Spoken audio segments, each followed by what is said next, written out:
హల్లెలూయా యేసు ప్రభున్ ఎల్లరు స్తుతించుడి. వల్లభుని చర్యలను తిలకించి స్తుతించుడి. విలువైనవి వ్రాయబడినవి. మనుషుల మధ్యలో దైవత్వాన్ని గురించిన గ్రంథాలు అనేకమైనవి ఉన్నాయి. అయితే దేవుని యొక్క స్వభావ లక్షణాలను గురించి స్పష్టముగా వివరించగలిగిన గ్రంథం పరిశుద్ధ గ్రంథం బైబిల్ ఒక్కటే. దేవుని గురించిన స్వభావ లక్షణాలను పరిపూర్ణంగా వివరించగలిగిన గ్రంథము మరొకటి ప్రపంచంలో లేదేమో అని మనము గ్రహించాలి.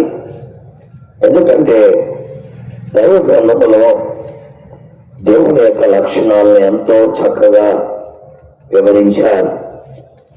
మిగతా గ్రంథాలను గురించి నాకు పెద్దగా తెలియదు, కానీ అయితే దేవుని వాక్యమును చూస్తున్నప్పుడు నిజముగా దేవుని యొక్క స్వభావాన్ని ఎంత స్పష్టముగా దైవ గ్రంథం బైబిల్లో వివరించబడిందో మనం చూస్తూ ఉన్నాం.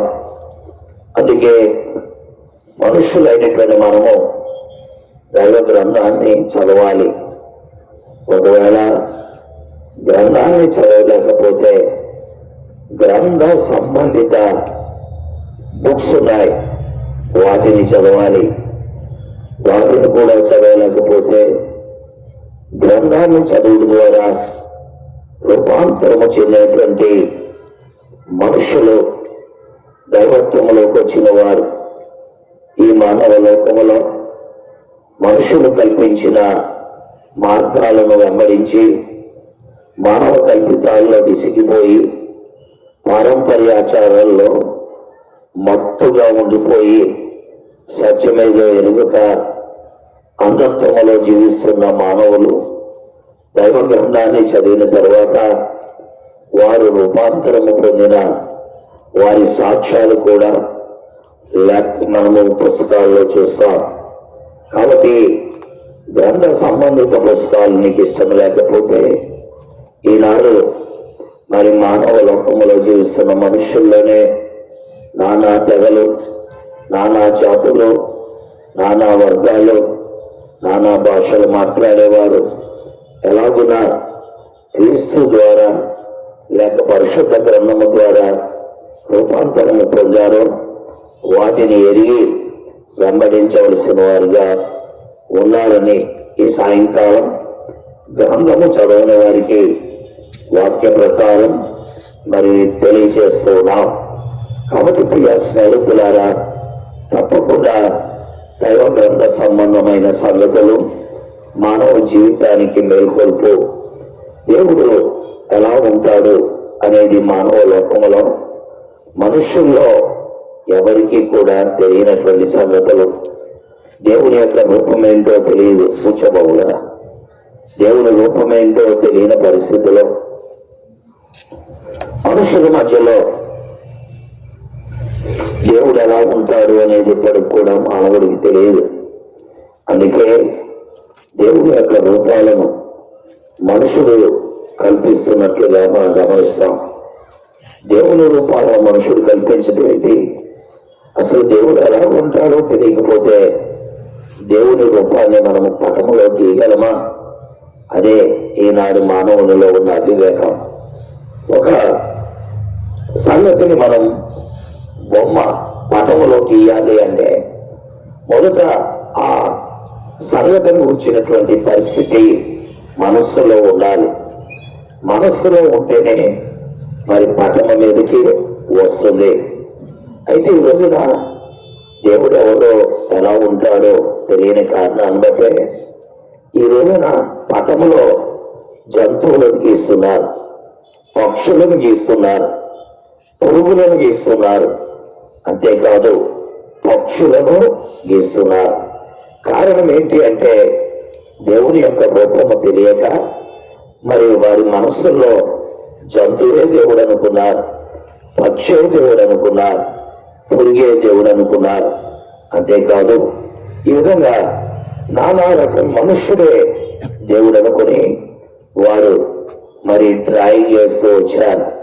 ప్రియ స్నేహితులారా, నీ మనస్సులో దేవుడు అలాంటి రూపాన్ని కలిగి ఉన్నాడని నువ్వు అనుకుంటున్నావా? అది మన యొక్క వివేకం, మన అజ్ఞానం అవుతుంది. ఎందుకంటే దేవుని యొక్క రూపం ఎలా ఉంటుందనేది ఎవరికి కూడా తెలియదు. దేవుడు జంతువ తప్పు కాదు, దేవుడు పక్ష తప్పు, దేవుడు పురుగు కూడా కాదు, దేవుడు మనుష్యుడు కూడా కాదు.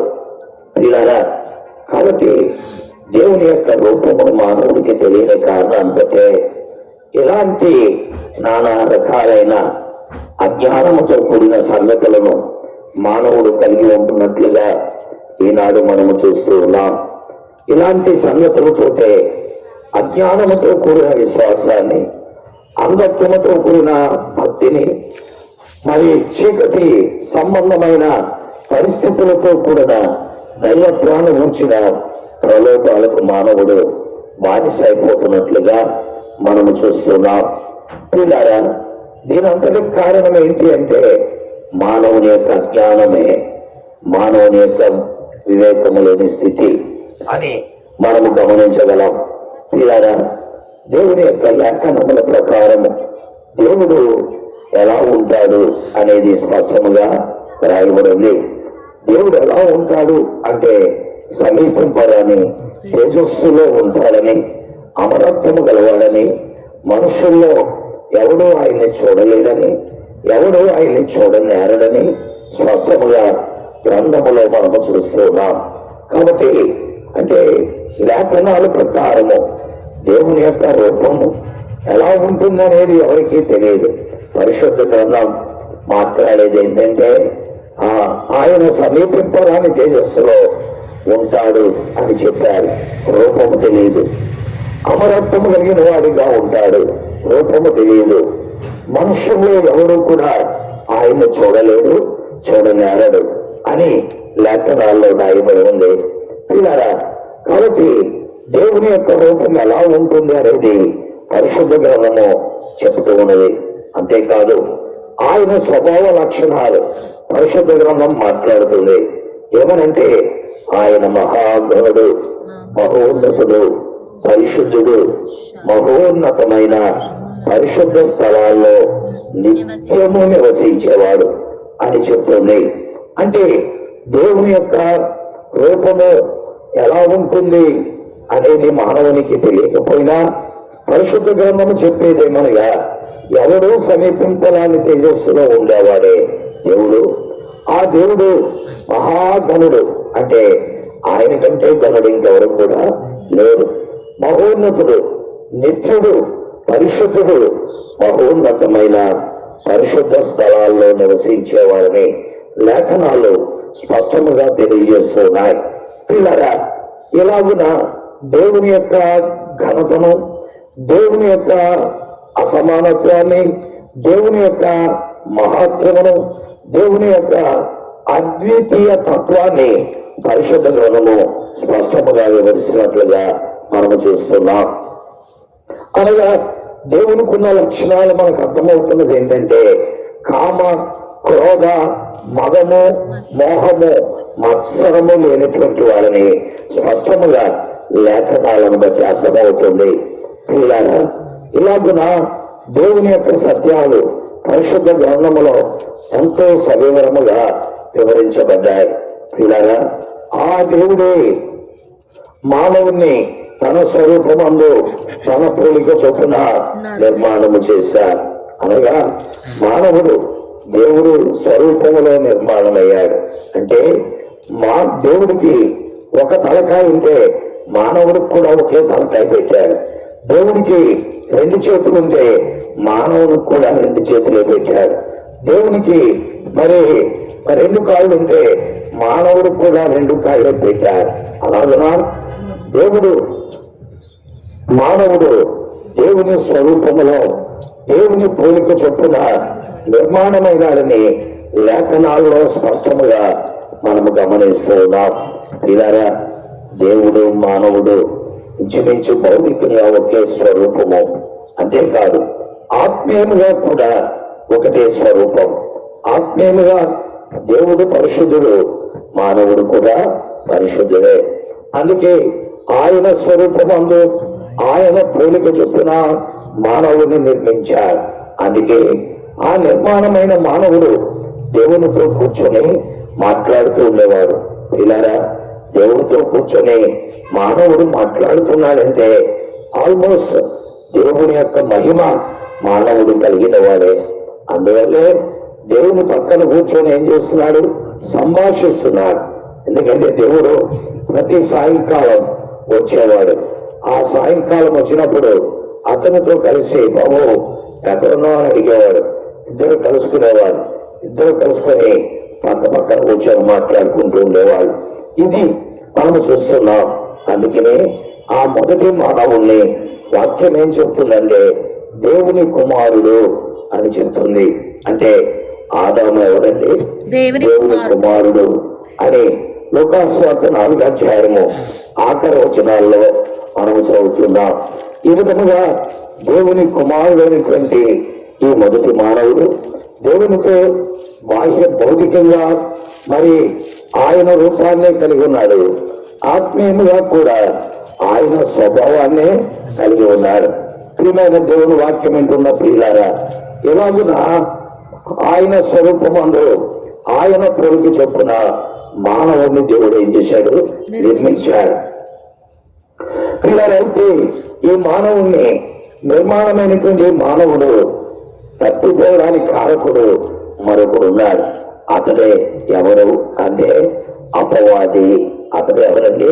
అపవాది, దుష్టుడు. ఈ ప్రపంచంలో మొదటి పాపాత్ముడు ఎవరు అంటే అపవాదే. మానవులు ఎవరు కూడా మొదటి పాపాత్ములు కాదు. ఈ ప్రపంచంలో మొదటి పాపాత్ముడు ఎవరు అంటే అపవాది. ఈ అపవాది అనేటువంటి వాని పేరు మరి లూసిఫర్. వీడు దేవుని సన్నిధిలో ప్రధాన దూతగా ఉండేటువంటి వాడు. ఇలారా ఆ ప్రధాన దూతలో ఒక దూత ఎవరంటే లూసిఫర్. ఇతని యొక్క ప్రాముఖ్యమైన మరి ఆ పరిచర్య ఏంటి అంటే దేవుని సన్నిధిలో మరి అనేక రకాలైన వాయిద్య ధ్వనులు వినపడుతుంటే మరి పాటలు పాడుతూ ఉండేవాడు. ప్రధాన గాయకుడుగా ఉండేవాడు. పిల్లారా, ఇది ఈ అపవాది యొక్క పరిచర్య. ఇలాంటి ప్రధాన గాయకుడిగా ఉన్నవాడికి లోపల ఏమొచ్చిందంటే గర్వం వచ్చింది, లేక తన జీవితంలో అహంకారం వచ్చింది. ఈ గర్వము, ఈ అహంకారమే దేవుని సన్నిధి నుండి అతన్ని కిందకి భూమి మీదకి దించేసింది. పిల్లరా, కాబట్టి మొదటి పాపాత్ముడు అపవాదే. అపవాది పాపానికి కారణం దేవుని కంటే హెచ్చుగా చేసుకోవాలని, దేవుని కంటే గొప్పగా చేసుకోవాలని అనుకున్నాడు. పిల్లరా, ఎప్పుడు కూడా అలాంటి ఆలోచనలు ఉండకూడదు. ఎందుకనగా పిల్లరా, దాసుడు యజమానుడి కంటే గొప్పవాడు కాలేడు. అలాగే శిష్యుడు మరి ఆ ప్రధానమైనటువంటి ఆ గొప్పవాని కంటే ఎక్కువగా కాలేడు. కాబట్టి ఎప్పుడూ కూడా మనం జాగ్రత్త కలిగి ఉండాలి. లేఖనాల్లో మనం చూస్తున్నాం, ఇలాంటి పాపమును కలిగినటువంటి అపవాది భూమి మీదకి వచ్చాడు. భూమి మీదకి వచ్చిన తర్వాత మరి ఏం జరిగింది? పిల్లరా, వాడు ఇంకా పైకి వెళ్ళలేడు. వాడు ఇంకా దేవుని దగ్గరికి మరలా ఏం చేయలేడు, వెళ్ళలేడు. వెళ్ళాలంటే పాపాన్ని ఒప్పుకోవాలి. వెళ్ళాలంటే వాడి పాపాన్ని విడిచిపెట్టాలి. వాడికి 2 స్వభావాలు ఉన్నాయి. అపవాదికి ఉన్న 2 స్వభావాలంటే ఒకటి పాపాన్ని ఒప్పుకోడు, రెండోది పాపాన్ని విడిచిపెట్టాడు. పిల్లారా, ఈనాడు అనేక మంది యొక్క జీవితాల్లో, ఈనాడు మానవుల్లో కూడా ఇదే స్వభావాన్ని చూస్తాం. వారు పాపాన్ని ఒప్పుకోరు, రెండోది పాపాన్ని విడిచిపెట్టరు కూడా. కొంతమంది అయితే పాపాన్ని ఒప్పుకుంటారు, నిజమే నేను పాపం చేశాను అని ఒప్పుకుంటారు, కానీ దాన్ని విడిచిపెట్టుకోవడం వారికి తెలియదు. అందుకే ఈనాడు త్రాగుబోతులు మారలేకపోతున్నారు, జోదగాళ్ళు మారలేకపోతున్నారు, గుట్కా వేసేవాళ్ళు మారలేకపోతున్నారు, వ్యభిచారులు మారలేకపోతున్నారు, నానా రకమైన పనికి మాలను పనులు చేసేవారు మారలేకపోవడానికి కారణం ఏంటంటే ఒప్పుకోవడం చేత కాదు, రెండోది విడిచిపెట్టడం కూడా చేత కాదు. ఈ రెండు లక్షణాలు అపవాది యొక్క లక్షణాలు. అపవాది పాపాన్ని ఒప్పుకోడు, రెండోది పాపాన్ని ఏం చేయడండి, విడిచిపెట్టాడు. ఇది వాని యొక్క తంత్రం. అయితే వాడిలో ఉండే మరొక గొప్ప సంగతి ఉంది, అది మూడవది అపవాదిలో ఉండే సంగతి. వాడు పాపాన్ని ఒప్పుకోడు, పాపాన్ని విడిచిపెట్టాడు, కానీ ఇతరులను పాపములోనికి దించుతారు. అది వాడిలో ఉండేటువంటి దుష్టమైనటువంటి సంగతి. కాబట్టి పిల్లరా, అపవాది లేక దుష్టుడు, సైతాను, దెయ్యము అంటారు. ఈ దెయ్యము అనేవాడు ఇతరులను పాపములోనికి దించుతాడు.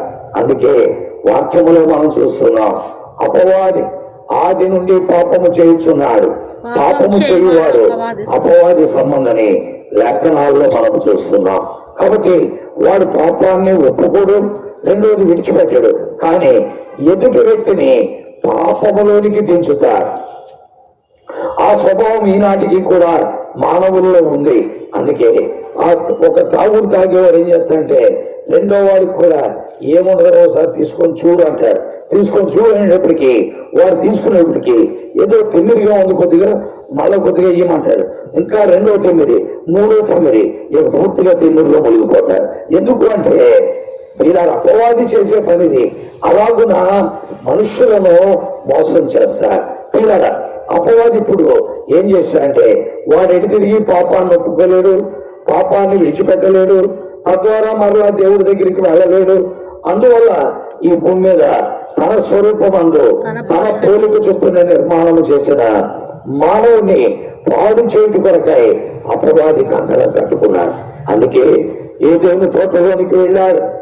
పిల్లరా, దేవుడు చెప్పిన మాటలకు వ్యతిరేకముగా అబద్ధాలు చెప్పేవాడు ఎవరంటే అపవాది. అందుకే చాలా మంది క్రైస్తవులు మోసపోవడానికి, చాలా మంది క్రైస్తవులు లోకములో కలిసిపోవడానికి, చాలా మంది క్రైస్తవులు విశ్వాసం నుండి భ్రష్టులై వారి జీవితాల్లో నష్టపోవడానికి కారణం ఏంటంటే అపవాది వారిని ఏం చేస్తాడండి, మోసగిస్తాడు. అందుకే లేఖనాల్లో ఏమని రాయబడిందంటే వారిని మోసపుచ్చేవాడైనా అపవాది అని రాయబడింది వాక్యంలో. కాబట్టి పిల్లరా, మనుషులను మోసం చేయటం అనేది అపవాది యొక్క ప్రథమ లక్షణం. అందుకే వాడు ఏం చేస్తాడంటే మనం గట్టిగా మాట్లాడాలనుకోండి నెమ్మదిగా మాట్లాడతాడు, మనం నెమ్మదిగా మాట్లాడాలనుకోండి గట్టిగా మాట్లాడతాడు. ఇది అపవాదిలో ఉన్నటువంటి ట్రిక్. అలాగున ఏ దించేతనైనా మనల్ని ఏం చేస్తాడంటే మరలా మోసములోనికి దించేస్తాడు. అంటే కుతంత్రములు కలిగిన వాడు, కుయుక్తులు కలిగినటువంటి వాడు ఎవరి దగ్గర ఎలా మాట్లాడాలో కూడా బాగా ఎరిగినటువంటి వాడు. ఒక వ్యక్తి కోపంగా ఉన్నాడు అనుకోండి, వాడి దగ్గర చేతులు కట్టుకుని వినయవిధేయులతో ఉన్నట్టుగా ఉంటాడు. ఒక వ్యక్తి వినయవిధేయులతో ఉన్నాడనుకోండి, వాడి దగ్గర కోపంగా ఉంటాడు. ఇలాగున్న మొత్తానికి మానవులను ముంచేయటంలో ప్రథమ కారకుడు ఎవరంటే అపవాదే. వాడు అపవాది. కాబట్టి అలాగున మోసం చేశాడు. ఎవరంటే ఆది మానవులైన ఆదాము వాళ్ళను మోసగిచ్చాడు. ఎలాగా? ఇది దేవుడు మీతో ఏదైనా చేయొద్దని చెప్పాడా అని అడిగాడు. అవునండి, చేయొద్దు అన్నారు వీళ్ళు. అప్పుడు తప్పు, ఆయన అలాగే చెప్పాడు, ఆయన అలాగే మాట్లాడతాడు, ఆయన అలాగే మిమ్మల్ని నష్టపరుస్తాడు, మీకు కళ్ళబొల్లు కబుర్లు చెప్పి ఇలాగ చేస్తాడు అన్నట్టుగా అపవాది వారిని ఏం చేశాడు, మోసగించేసి మీరు దేవతల వల్ల అయిపోతారు, మీ కన్నులు తెరవబడతాయి ఇలాగున మాట్లాడేటప్పటికీ వారు పాపములో పడిపోయినట్లుగా, లేకపోతే అపవాది చెప్పిన మాటలకు లోబడి వారు ఎందులో దిగిపోయారని పాపములోనికి దిగిపోయారు. తీరారా, అపవాదిలో ఉండే పని అదే. ఈనాడు మానవ లోకములో ఉన్న ప్రతి మానవుని కూడా మోసగిస్తున్న వాడే. నిన్ను ఫలానది మంచిది, ఫలానది చేయి, ఫలాను చోటకి వెళ్ళు, ఫలాను పనులు చేస్తూ ఉండు, ఫలాను పనులు ఏకీపించు.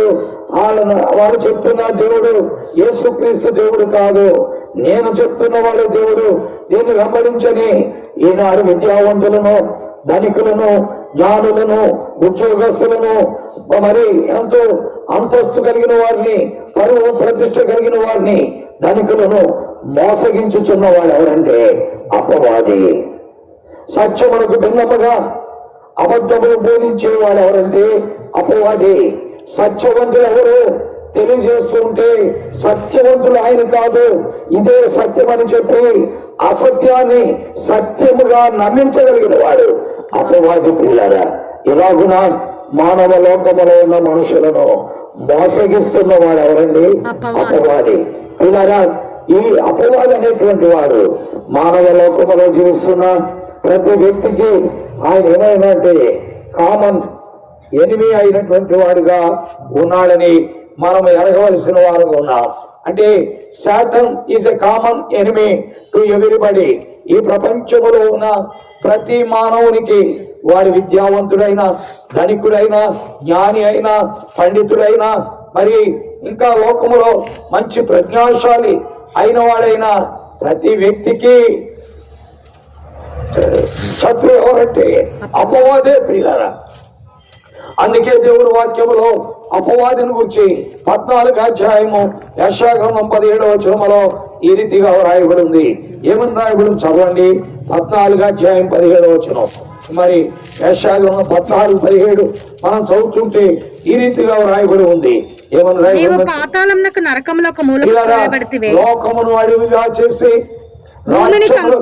వణికించిన వాడు ఇతడేనా, భూమిని కంపింపజేసి రాజ్యములను వణికించిన వాడు ఇతడేనా, లోకమును అడవిగా చేసి దాని పట్టణములను పాడు చేసిన వాడు ఇతడేనా, తాను చెరపట్టిన వారిని తమ నివాస స్థలమునకు పోనీయని వాడు ఇతడేనా. వాక్యం వింటున్నప్పుడు ఒక వ్యక్తిని అతడు చెరపట్టాడంటే ఆ వ్యక్తిని దేవుని వద్దకు రాకుండా నిత్యాగ్ని గుండానికి, నిత్య శిక్షకు, నిత్యమైనటువంటి ఆ భయంకరమైన పాతాళమునకు వాడిని తీసుకెళ్ళిపోతారు. ఇలా ఇది అపవాది యొక్క తంత్రం. ఇది అపవాది యొక్క తంత్రం. వాక్యములో మనం చూస్తున్న సత్యం అదే. ఎందుకనగా ఏమంటున్నాడు, లోకమును భూమిని కంపింపజేసి రాజ్యములను అడవిగా చేసి రాజ్యములను వణికించుచున్నవాడు ఇతడేనా. ఈనాడు ప్రపంచములో ఉన్న మానవ జాతిని మోసగిస్తూ సత్యమును అసత్యంగా మార్చి, మార్గము లేనిదిగా మార్చి, చీకటిని వెలుగును చీకటిగా చూపిస్తూ మనుషులను మోసగించుచున్నవాడు ఎవరంటే అపవాది. అందుకే ఈనాటికి మనుషులు వెలుగు అనుకుంటూ చీకటిలో నడుస్తున్నారు, సత్యం అనుకుంటూ అసత్యములో నడుస్తున్నారు, మార్గం అనుకుంటూ మార్గము తప్పిన చుక్కల వలె మానవ జీవితం ఈనాడు మాంద్యములోనికి, అంధత్వములోనికి, అజ్ఞానములోనికి, అవివేకములోనికి వెళ్ళిపోతున్నట్లుగా లేఖనాల్లో మనం చూస్తున్నాం. పిల్లలా, ఇది అపవాది యొక్క భయంకరమైనటువంటి తంత్రముతో కూడిన పరిస్థితి. ఇలాగున ఆది మానవుడిని మోసగించి అక్కడ నుండి అతని సంతానమై ఉన్న మానవులందరినీ మోసగించాడు. ఈనాడు మానవ లోకములో జీవిస్తున్న 250 దేశాలు ఆ మొదటి మానవుని యొక్క సంతానమే.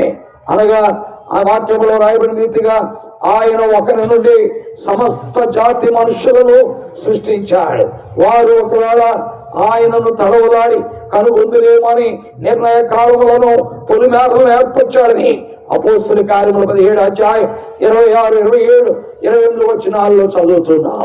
కాబట్టి ఈనాడు ప్రపంచంలో అన్ని కులాలు, అన్ని మతాలు, అన్ని జాతులు, అన్ని తెగలు, అన్ని భాషలు మాట్లాడేవారు, అన్ని రంగుల వారు ఎవరు అంటే ఆ మొదటి మానవుడైన ఆదాము సంతానమే. అతని ద్వారా ఈనాడు మానవులంతా కూడా అపవాది యొక్క బానిసత్వములో, అపవాది యొక్క దాసత్వములో, అపవాది యొక్క బానిస బ్రతుకులు పరుగులెడుతూ ఉన్నారు. పిల్లలు, అందుకే తల్లిదండ్రులు బిడ్డలను కంట్రోల్ చేయలేకపోతున్నారు. పిల్లగా వారు పిల్లలను కంటున్నారే కానీ వారు ఎదిగిన తరువాత వారిని బాగు చేసే శక్తి తల్లిదండ్రుల్లో లేదు. అందుకే తల్లిదండ్రులు ఏమంటూ ఉంటారంటే, అయ్యా మా వాడి కొరకు ప్రార్థన చేయండి, మా వాడి కొరకై దేవుని సన్నిధిలో పెట్టండి, మా వాడి కొరకై మా అమ్మాయి కొరకై దేవుని సన్నిధిలో పెట్టండి అని అంట. కారణం ఏంటి అంటే అపవాది మానవ జాతిని ఏం చేస్తున్నాడు? మోసగిస్తూ ఉన్నాడు. ఇలాగున ప్రపంచంలో ఉన్న ప్రతి వ్యక్తి అపవాది యొక్క బానిసత్వంలోనికి వచ్చేసాడు. కాబట్టి Satan or devil is a common enemy to everybody. ఈ రోజున నేను చాలా ఎంటెక్ చదివాను, బీటెక్ చదివాను, డబుల్ఎంఏ చదివాను, బీటెక్ ఎంబీఏ చదివాను అని అనుకున్న వాడు కూడా అపవాది చేతిలో బానిసగా ఉండవలసినదే. ప్రియా స్నేహితులారా, ఈ మాటలు వింటున్న మీ జీవితాల్లో ఆలోచించాలి. ఇది మత బోధ కాదు, మత మార్పిడి కాదు. మీ యొక్క జీవితాలు దెయ్యము చేతిలోంచి బయటికి రావాలి, దుష్టుని చేతిలోంచి బయటికి రావాలి. ఆ దుష్టుడు దెయ్యము చేతిలోంచి బయటికి రావాలి అంటే నువ్వు మార్గాన్ని అన్వేషించాలి. ఒకవేళ అన్వేషించకుండా ఈ లోకంలో సడన్ గా నీవు ఈ లోకాన్ని విడిచిపెడితే ఆ దెయ్యము నిన్ను నిత్యాగ్నిగుండానికి తీసుకువెళ్ళిపోతాడు.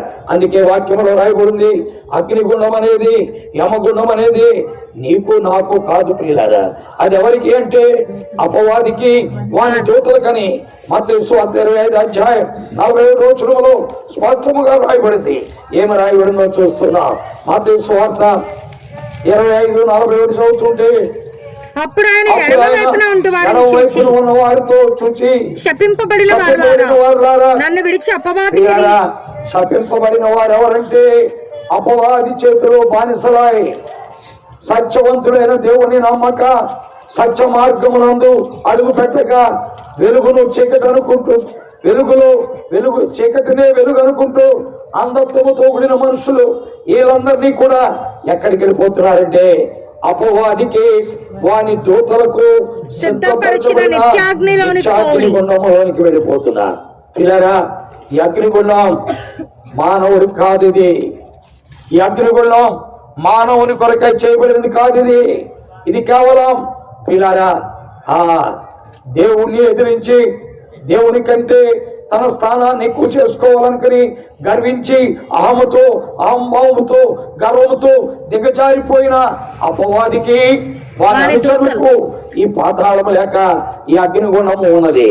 అయితే వాని చేతిలో పడి వాని బానిసత్వములో విద్య కలిగిన నీవు, ఉద్యోగము కలిగిన నీవు, కులము కలిగిన నీవు, జ్ఞానము కలిగిన నీవు, ఈ యొక్క సమాజాన్ని నేనెంతో పరిపాలిస్తున్నాను అనుకునే నీవు ఈ వీడి చేతిలో ఉండి నీవు కూడా క్రమక్రమముగా అగ్నిగుండానికి దగ్గరైపోతున్నావు.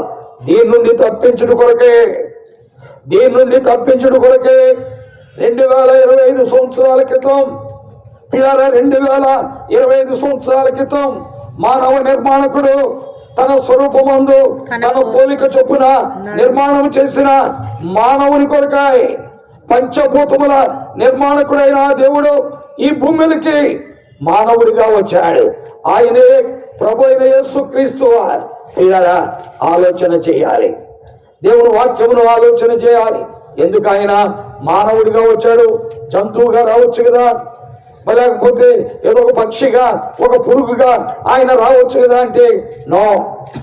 ఆయన స్వరూపమందు ఆయన పోలిక చెప్పిన మానవుణ్ణి ఈ దుష్టుని చేతిలోంచి విడిపించాలి అంటే ఖచ్చితంగా ఆయన మానవుడు అవ్వాలి. అందుకే ఆ పిల్లలు రక్తమాంసములు గలవారైనందున ఆ ప్రకారమే మరణం యొక్క బలము గలవాన్ని, అనగా అపవాదిని మరణము ద్వారా నశింపచేయుటకును జీవితకాలమంతా మరణ భయము చేత దాస్యములకు లోబడిన మానవ జాతిని విడిపించడానికి ఆయన కూడా రక్తమాంసములలో పాలివాడయ్యాడు. తీరా యేసు ప్రభు మానవుడిగా ఎందుకు వచ్చాడో అర్థమైందా? ఈ ప్రపంచ నిర్మాణకుడు ఆయన. నువ్వు పీల్చే గాలి ఆయనది, త్రాగుచున్న నీరు ఆయనది, నిలబడిన భూమి ఆయనది, పైన ఆకాశం ఆయనది, సూర్యచంద్ర నక్షత్రాలు ఆయనవి. ఒక మాటలో చెప్పాలంటే నీవు కూడా ఆయన వాడవే. నీలో ఉన్న జీవం ఆయనదే, నీలో ఉన్న జీవాత్మ ఆయన పెట్టిన దీపమే. అది కనుక బయటకు వస్తే నీవింకెందుకు పనికిరాని వాడు అయిపోతావు.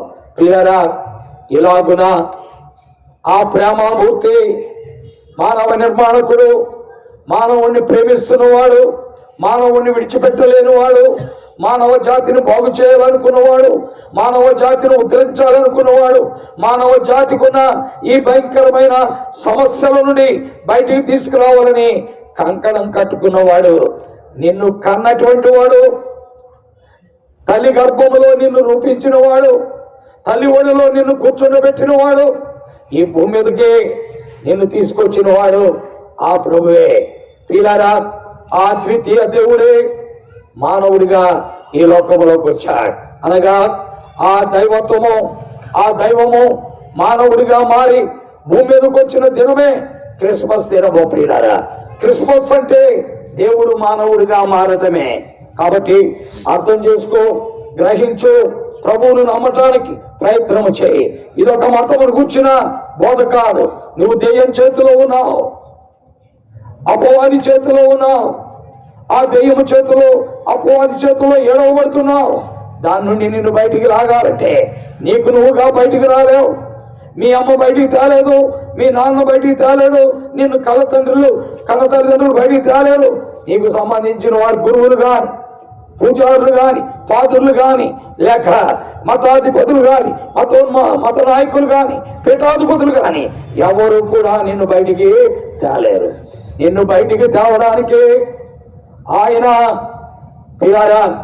ఆ పరలోక మహిమను, దేవదూతుల ఆరాధనను, కెరూబుల ఆరాధనను విడిచిపెట్టి తను తాను ఉపేక్షించుకొని తగ్గించుకొని ఈ భూమి మీదకి మానవుడిగా వచ్చారు.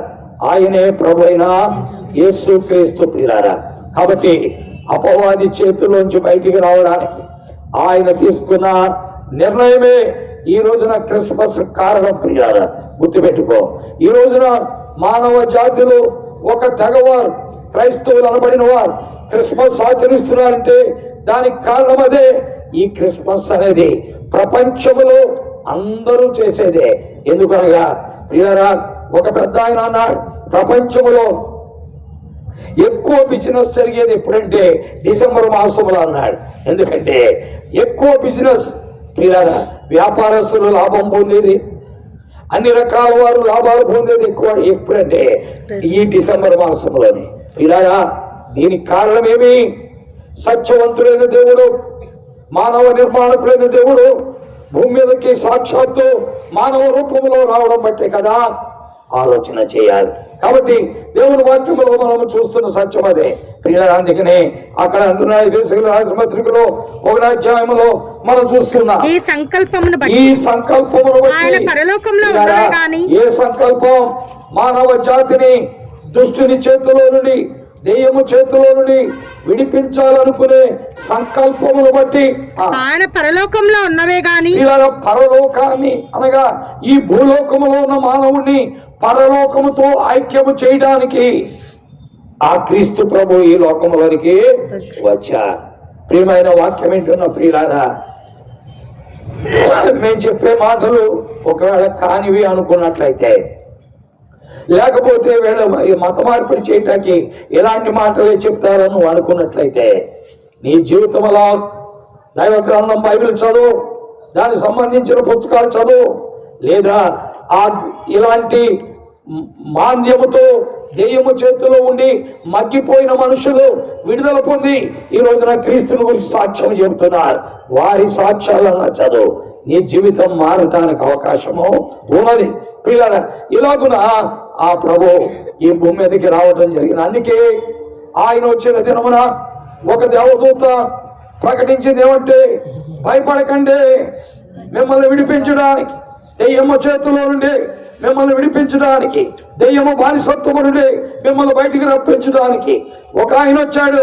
ఇదిగో ప్రజలందరికీ కలుగు మహా సంతోషకరమైన శుభవర్తమానం దావీదు పట్టణమందు మీ కొరకై ఒక విమోచకుడు వచ్చాడు, మిమ్మల్ని విడుదల చేసేవాడు వచ్చాడు, మానవ రూపంలో వచ్చాడు. ఆయన యూదా బెత్లెహేములో పుట్టాడు.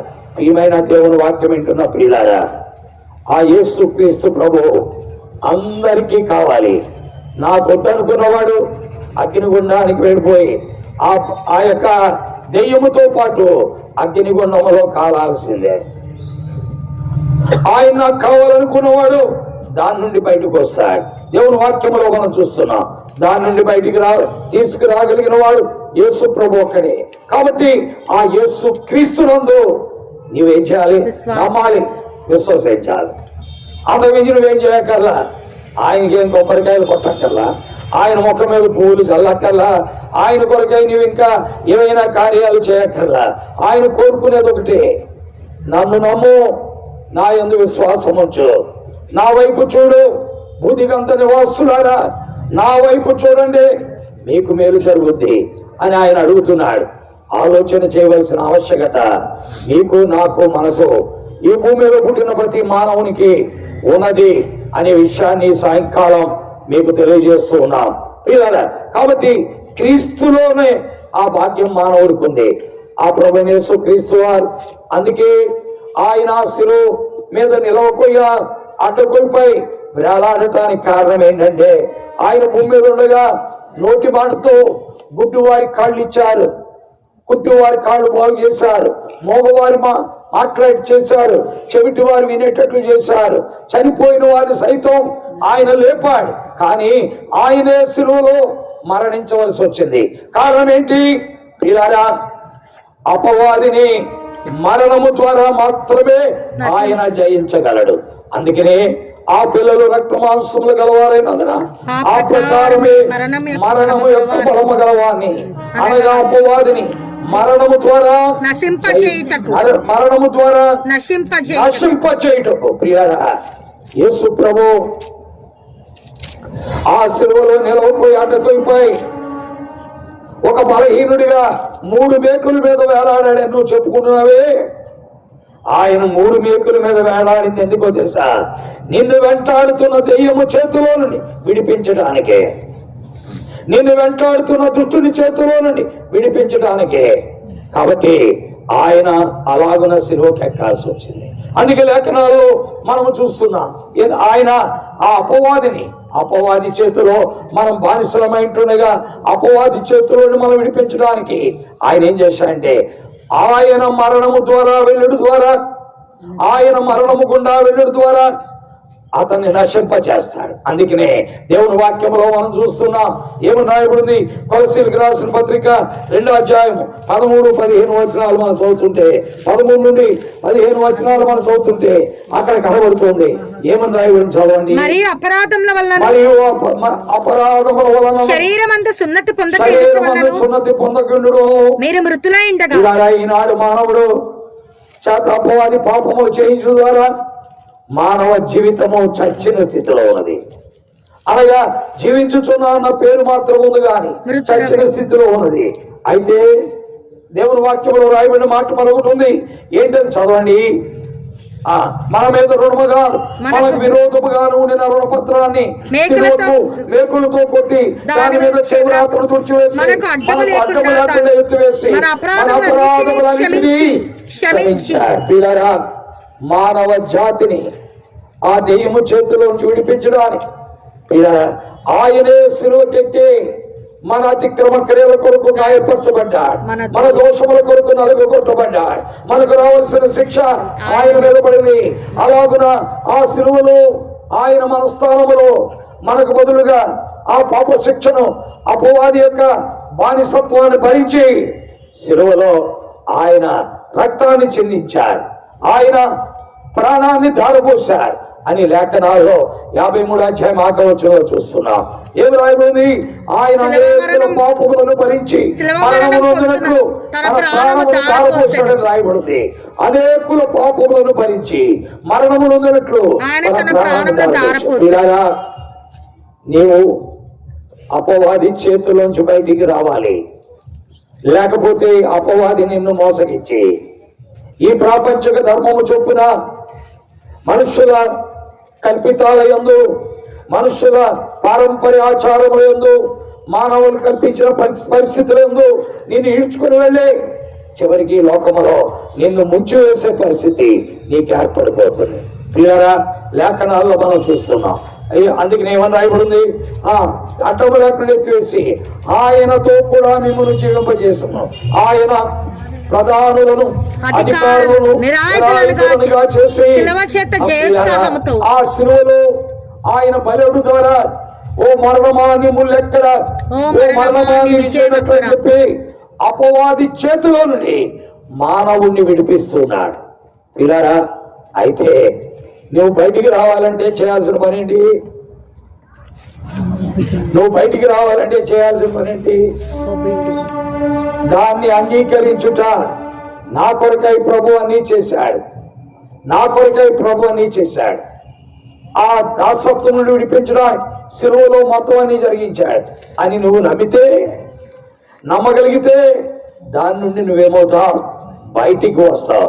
నువ్వు నమ్మలేదు, నేను ఆయన నమ్మను, నాకు ఆయన వద్దు, ఆయన నా కులం కాదు, నా మతం కాదు, నా జాతి కాదు, నా భాష కాదు, నా తెక్క కాదని దాన్ని త్రోసేస్తే, ఓ ప్రియులారా, ఇలాంటి మతోన్మాదులకు గురించి ప్రభు మాట్లాడుతూ యోహాను సువార్త 8:27 చెప్పాడు. వీళ్ళంతా యూదా మతానికి చెందిన వారు, క్రీస్తును నమ్మనటువంటి వారు, సత్యమును ఎరగనటువంటి వారు, సత్యమునకు లోబడినటువంటి వారు. మా కొరకై క్రీస్తు సిలువకెక్కాడు, ఆయన మా కొరకై సిలువలో బలవుతున్నాడు, ఆయన మమ్మల్ని విడిపించడానికి వచ్చాడని నమ్మనటువంటి ఈ మతోన్మాదులు ఇక్కడ ఉన్నారు.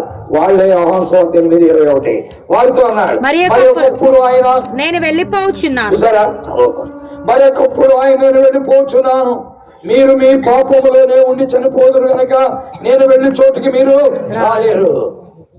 పిల్లగా, ప్రభు వారు స్పష్టముగా మత పిచ్చోడితో మాట్లాడిన మాటలు ఇవి. మత పిచ్చోడితో మా మతం గొప్పది, మా మతం గొప్పదని మత సంబంధమైన భక్తితో పరుగులెడుతూ దెయ్యము చేతులు బానిసలై విడుదల లేకుండా నష్టపోతున్న వ్యక్తులతో దేవుడు మాట్లాడిన మాటలు ఇవి. మరి ఒకప్పుడు ఆయన నేను వెళ్ళిపోచున్నాను, మీరు నన్ను వెతుకుతారు, మీ పాపంలో ఆయన ఎక్కడున్నాడు, మేము అప్పుడు విన్నాం కానీ పెద్దగా పట్టించుకోలేదు అని మీరు నన్ను వెతుకుతారు, కానీ మీ పాపములో నేను చనిపోతారు, ప్రియులారా. దేవుని వాక్యం ఏంటున్న ప్రియులారా, యేసు క్రీస్తు అందుకే అందరికీ ప్రభు. ఆయన నిజముగా లోకానికి మానవ జాతికి రక్షకుడే అయినటువంటి వాడు. ఆయన మనుషులందరికీ రక్షకుడే. కాబట్టి ఆలోచిద్దాం, ఇది మత బోధ కాదు, ఇది మత మార్పిడి అసలే కాదు. మతములో కలుపుకోవడానికి మేము ఎక్కడెక్కడో నేర్చుకొని వచ్చి చెప్పే పాఠాలు కాదు ఇవి. మా లాంటి వ్యక్తులను మార్చి మా హృదయాల్లో ఆయన శక్తిని ఉంచి ఆయన ఆత్మను పోయడం ద్వారా ఆ ఆత్మ నీతో మాట్లాడుతున్న సత్యం ఇది. కాబట్టి ఆలోచించుకో ప్రియులారా, ఆయన ఆత్మకు లోబడు, ఆయన మాటకు లోబడు. తద్వారా నీవు బయటికి రావడానికి అవకాశము ఉంది. ఈ రోజున అలాంటి వారు అనేక మంది ఆ దెయ్యం యొక్క బానిసత్వం నుండి బయటికి వచ్చి ప్రభువుని వెంబడిస్తున్నారు. అందుకే ఆయన సాక్ష్యం చెప్తున్నాడు. అతను ఒక మతోన్మాది. ఆ మతోన్మాది ఏమని సాక్ష్యం చెప్తున్నాడు? కొలస్సీయులకు రాసిన 2:13 మనం చూస్తున్నాం. ఈయన ఒక యూదా మతానికి సంబంధించిన మతోన్మాది, క్రీస్తు నమ్మనవాడు, క్రీస్తు నమ్మిన వాడిని హింసించిన వాడు, బెదిరించిన వాడు, హత్య చేసిన వాడు, వారిని హత్య చేయట ప్రాణాధారంగా పెట్టుకున్నవాడు, ఈడ్చికి రావడం మరి ప్రాణాధారంగా పెట్టుకున్నవాడు.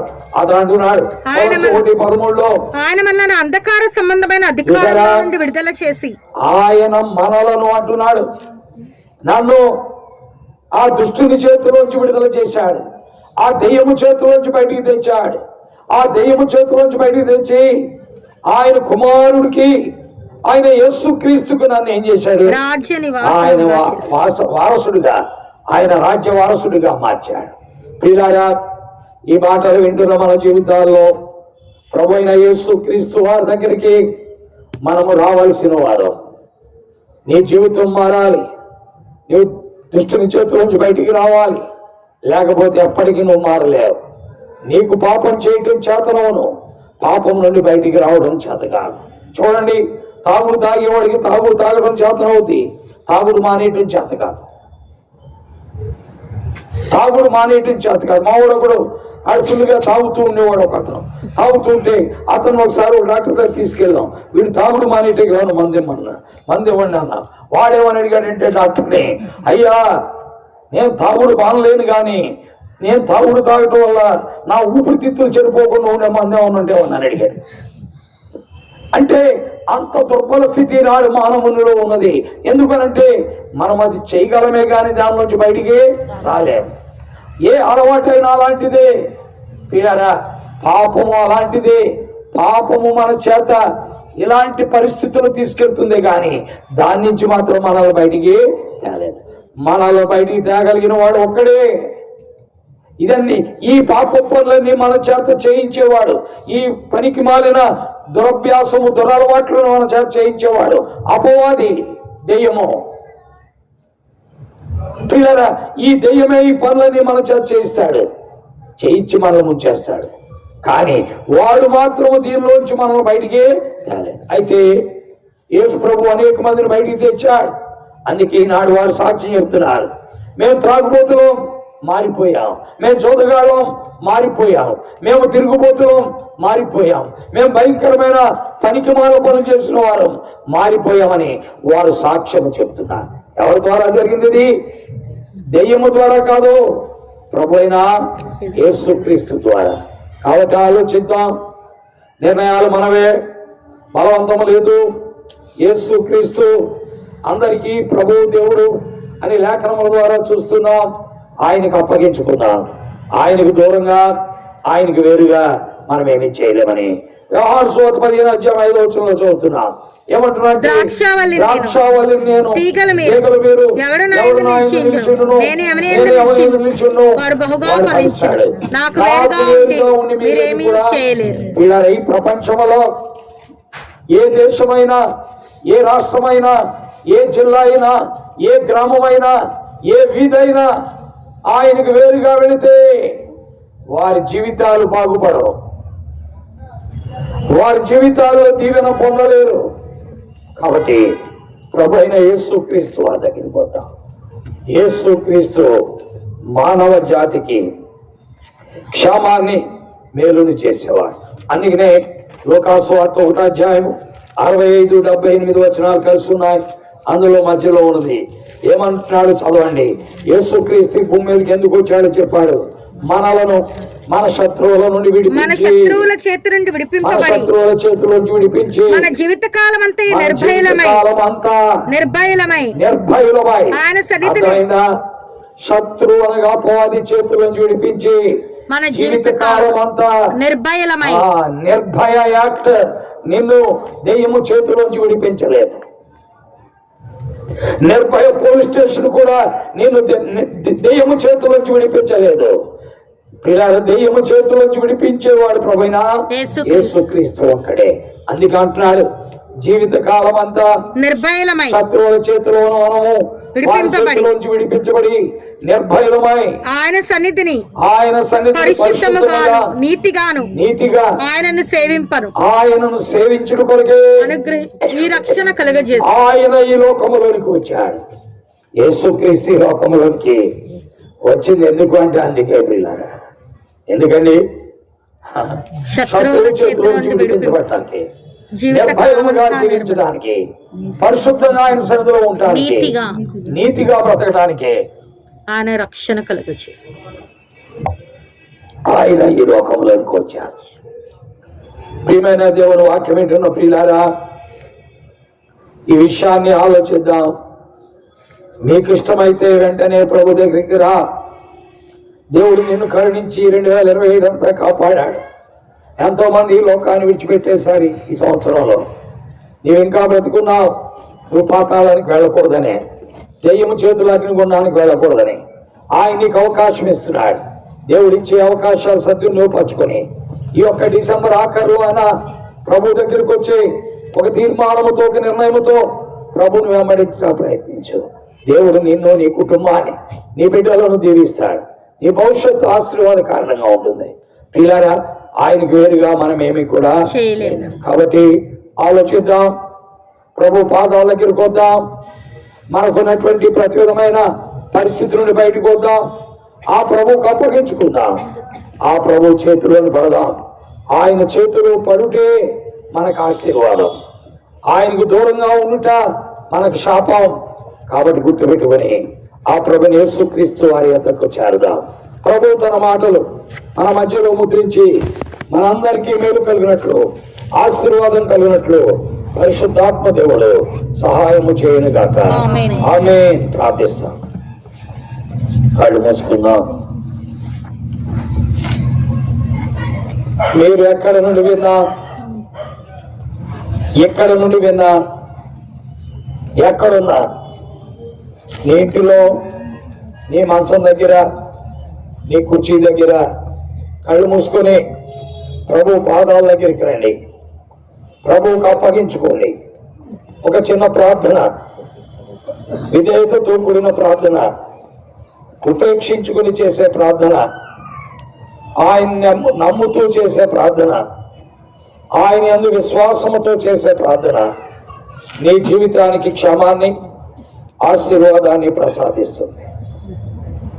కాబట్టి ప్రభు పాదాల దగ్గరికి వద్దాం. ప్రభు సన్నిధిలో చిన్న ప్రార్థన. ప్రభువా, నీవు సత్యవంతుడు నమ్ముతున్నాను, నన్ను సృష్టించిన వాడు నమ్ముతున్నాను, నా కొరకై మానవ జన్మ ఎత్తినవాడు నమ్ముతున్నాను, నా కొరకై దుష్టుని చేతిలో నుంచి విడిపించడానికి సిలువకి ఎక్కిన వాడు నమ్ముతున్నాను, సిలువలో నా కొరకై శిక్ష అనుభవించిన వాడు నమ్ముతున్నాను. మరణ పాత్రుడినైనా నన్ను విడిపించండి, నాకు సహాయం చేయండి, వారి బారి నుండి బయటికి తీసుకురండి అని ఒక చిన్న ప్రార్థన నీ జీవితానికి మేలు చేస్తుంది. ప్రార్థించండి.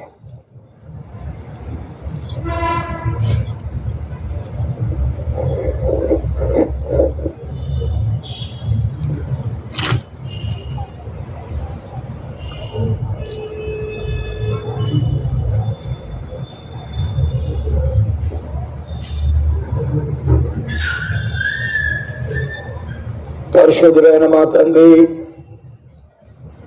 ప్రేమ కలిగినటువంటి మా దేవ, నీ ఘనమైన ఉన్నతమైన అద్వితీయ నామాన్ని బట్టి మీకెంతో వందనాలు, స్తోత్రాలు చెల్లిస్తున్నాం. నీ వాక్కు మా మధ్యలో ఉంచినందుకు కూడా స్తోత్రాలు. అవసరాన్ని బట్టి మీరు మాట్లాడే దేవుడు అయినందుకు కూడా స్తోత్రాలు. అక్కర కొలది మాట్లాడే దేవుడు అయినందుకు స్తోత్రాలు. వినుటకు చెవులు గలవాడు ఆత్మ సంగములతో చెప్పుచున్న మాట వెంటాడని మీరు సెలవిచ్చారు. ఈ రాత్రి ఎవరు విన్నారో అలాంటి వారి హృదయాల్లో నీ ఆత్మకార్యమును జరిగించి వారిని తట్టు త్రిప్పి నీ సత్యములోకి తీసుకురండి, నీ మార్గములో నిలబెట్టండి. వారి మార్గాలు, వారు వెళ్ళే త్రోవలు, వారు అనుసరించే పరిస్థితులు, వారి నమ్మినవి వారిని మోసగిస్తాయని ఎరుగుటకు సహాయం చేయండి. ఎవరు నిజముగా యథార్థ హృదయముతో నీ వద్దకు వచ్చి ప్రార్థిస్తున్నారో వారందరినీ మీరు దర్శించండి. పరిచర్యకు, శ్రమకు ఫలితాలు దయచేయండి. నీ విడుదల చేస్తూ వచ్చిన వాక్కు నిష్ప్రయోజనముగా నీ వద్దకు మరలక నీకు అనుకూల కార్యము జరిగించండి. మీరే మహిమ, ఘనత, ప్రభావాలు పొందమని మీ చేతులకు సమర్పించుకుంటూ విస్తారమైన నీ కృప, మీ దయ కోరుకుంటూ నీ పాదములతో సాగిలు పడుతూ నీ గణనామాన్ని కొనియాడి గొప్ప చేయించు.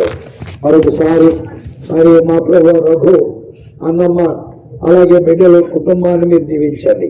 విశ్వాస రమ్య వారికి ఇచ్చిన కుమార్తె అభిగయలను బహుగా దీవించి ఆశీర్వదించండి. అదేవిధంగా తండ్రి, ఈ పాదములతో కోస్తున్నాం మా ప్రభు మరి ప్రక్కన ఉంటున్నటువంటి మరి సహోదరి మేరీ కొరకు మీకు వందనాలు. తండ్రి ఎస్తేరు, రవి కొరకు మీకు వందనాలు. రవిని మీరు మార్చండి, తన అలవాట్ల నుండి బయటికి రావడానికి సహాయం చేయమని కోరుతున్నాం. నిన్ను నమ్మితే నీవే తీసుకొస్తావు, కంప్లీట్ గా నీకు అప్పగించుకుంటే నీవే విడిపిస్తావు. సహాయం చేయమని ప్రార్థిస్తున్నాం. అలాగే తండ్రి ఎస్తేరు, రవిని ప్రేమించి ఇచ్చిన రెండవ బహుమానం కుమార్తె కొరకే రోజు మేరీ కొరకు వందనాలు. దీవించండి, ఆశీర్వదించండి. మరొక సంవత్సరాన్ని దయా కిరీటం ఇచ్చినందుకు వందనాలు.